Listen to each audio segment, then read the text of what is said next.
want you to audit your relationship with technology.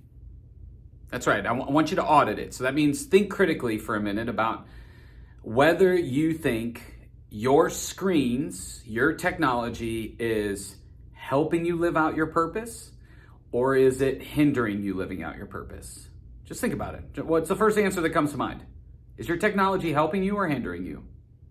If you're like me, you're probably like, it depends. I'm not really sure. I think that's why it's important to take a little time to audit our relationship with our technology, not just blindly fall in and do and keep it neutral, but at the same time, not become all anxious and overly paranoid about it either. I see lots of people who are like, it's like they feel guilty every time they look at their phone. Well, I don't know that that's healthy, but if we're not taking a little time to go, hey, wait, well, I wonder what my relationship is with tech. Here's a way to do that.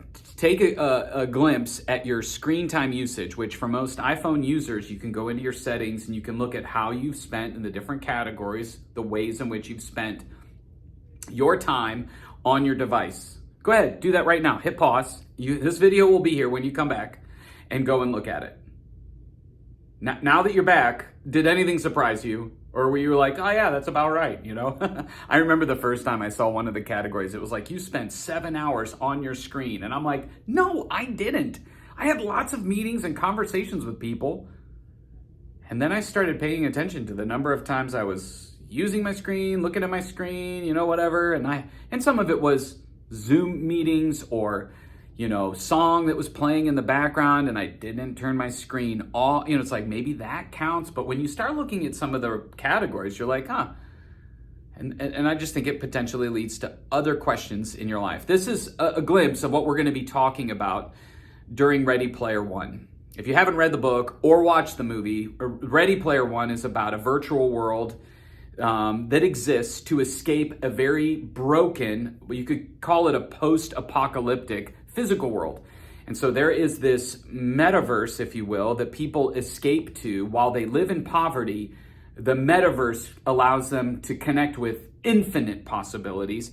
And the creator of this metaverse has hidden a bit of an Easter egg out there that if you are the lucky one that finds it after going through all of these treasures and tasks and games and all sorts of different things, you can become a millionaire, a billionaire, whatever. You have access to a lot of power and influence.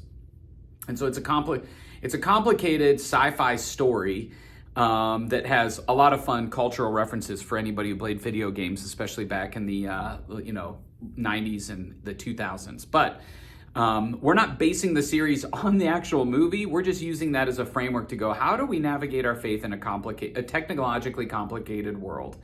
And I think when it comes to my kids, I am way more concerned about their access and use of screens than I am with my own use of screens in my own life. I was at Elevate Church in Erie, Pennsylvania. And one of the things that I distinctly remember as I was driving away is I don't know that I ever saw Colby Adkins look at his phone once. In fact, I don't even know if he has a phone, but I'm sure that he does because we've talked and we've texted. But I was struck at how not like that I can be. I'm constantly fidgeting with it, looking at it, checking it, even if I don't need to. Like, that's probably an area I should pay attention to in my life. Some of you have probably noticed that already. Lauren, don't need your comments. But anyway, that's a little bit of what we're stepping into. And we're going to look at a biblical story that helps frame what can happen when we start allowing our quest for progress or subconscious or even conscious quest for power, like access to power, hijack us from our God-given purpose. And so if you have people who are interested in that, I hope that creates some excitement for them, for you. That's what we have to look forward to after preach-off. But this weekend, game on. So it's Barb and me versus Andy and Sarah. I'm excited, really, about Luke and Lauren and the commercials.